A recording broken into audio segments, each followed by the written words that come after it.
February 2006. Ready? Comments. Mr. Deputy Speaker, Sir, I thank you very much for the opportunity given to me to say a few words on the railway budget.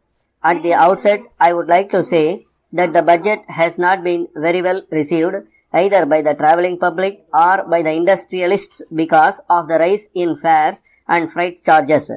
The members of this House are well aware that this budget is also going to increase the prices of essential commodities further, and it will have an adverse effect on our economy as a whole.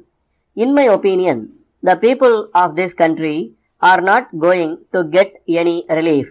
I would like to point out that coal is an essential commodity in thermal plants. I can say from my personal knowledge that the thermal plant in my state was closed down for some months for want of coal on account of lack of wagons. On this occasion, I would like to record my appreciation of the steps taken by the Ministry for early movement of coal.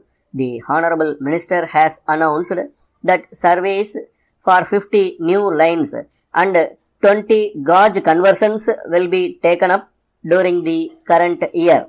I am surprised to note that there is no provision either for a new line or for conversion of gauge in my state.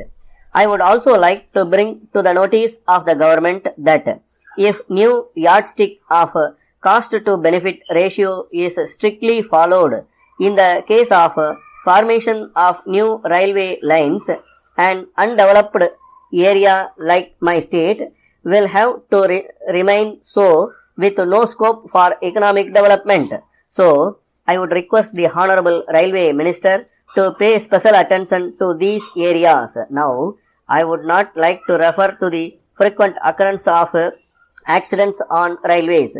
I suggest that the administration should be toned up effectively. I am of the opinion that in every region there should be an emergency cell and the station master should immediately inform the cell for initiating remedial measures.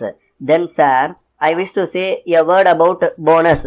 I am told that bonus is being given only to the employees and it is not being given to the officers who are working in the production units. I wish to submit that this is not correct and it is an accepted fact that the production is being maintained by the officials. So, they should also be granted bonus just like others. I understand that license for selling eatables and drinks by vendors in the railway stations is being withdrawn and in their place, contractors are to be appointed. There are about 20,000 poor vendors who are engaged in this small business and this is their only source of livelihood. It may not be out of place for me to mention here that if they are replaced by the contractors, the rich people may take over this business and these poor people will be thrown out of their job. So, I would request that the present arrangement may be continued.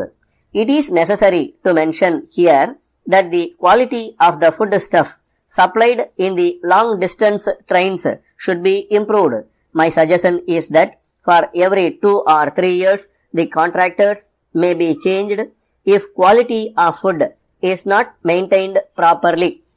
I request the Honorable Minister to look into this problem and do the needful. With these words, I support the railway budget on the whole and I congratulate the Honorable Railway Minister on some of the announcements that he has made. Thank you. Letter from Vasan and Company Limited, Gandhi Road, Coimbatore to Messrs. Bharat and Sons Limited, Rajaji Salai, Chennai. Dear sirs, we are in receipt of your valuable order dated 2nd January for the supply of 50 non-block water motors and happy to accept the same. We would like to inform you that we had some labor problem last week. Hence, we are not in a position to send the goods in time.